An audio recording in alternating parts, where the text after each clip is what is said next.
जे ततले सिर जे दुनिया ही तत के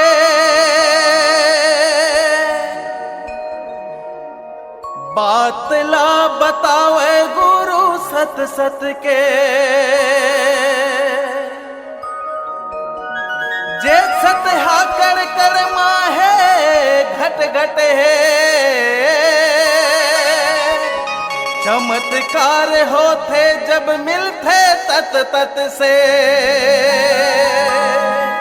अब तो भाई आँखी उघार के दे यही तो ये गुरु खासी के संदेश, यही तो ये सतनामी के संदेश।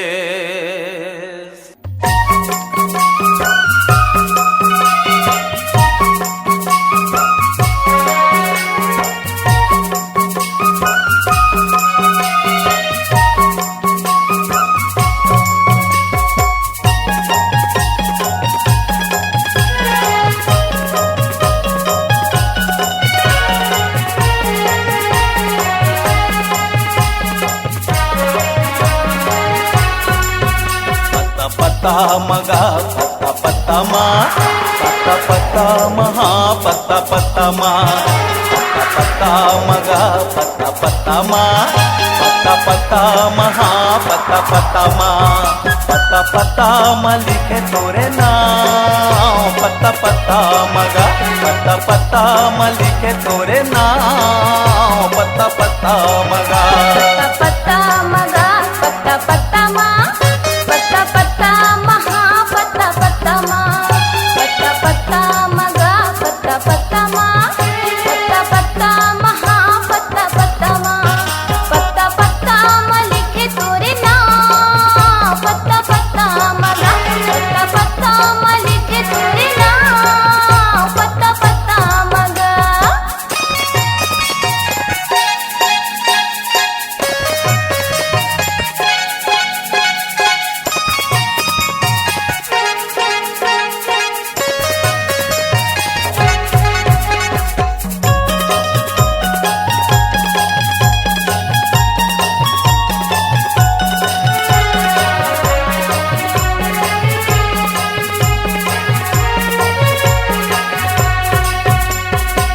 पूरब दिशा में सत्य नाम है,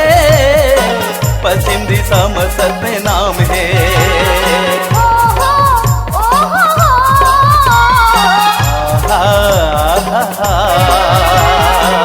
उत्तर दिशा में सत्य नाम है,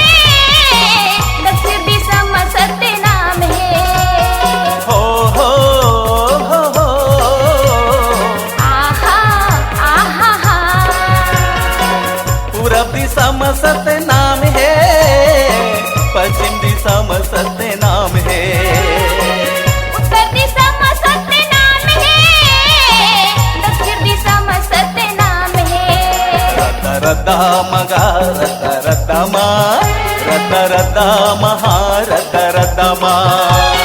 रद्दा मगा रद्दा रद्दा मा रद्दा रद्दा महा रद्दा रद्दा मा रता रता मा दिखे तोरे नाम रता रता मगा रता रता मा दिखे तोरे नाम रता रता मगा पत्ता पत्ता मा लिखे तोरे नाम पत्ता पत्ता मगा पत्ता पत्ता मा लिखे तोरे नाम पत्ता पत्ता मगा।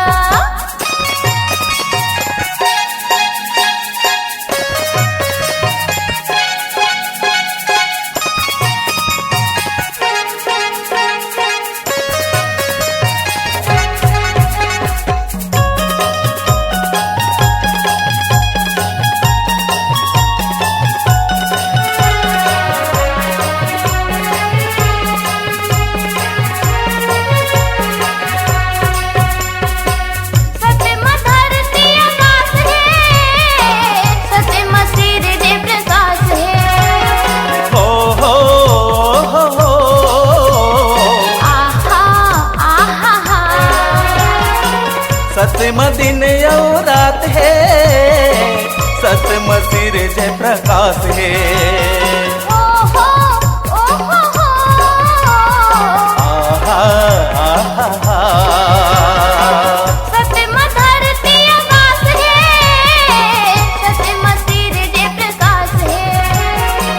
सतमतीन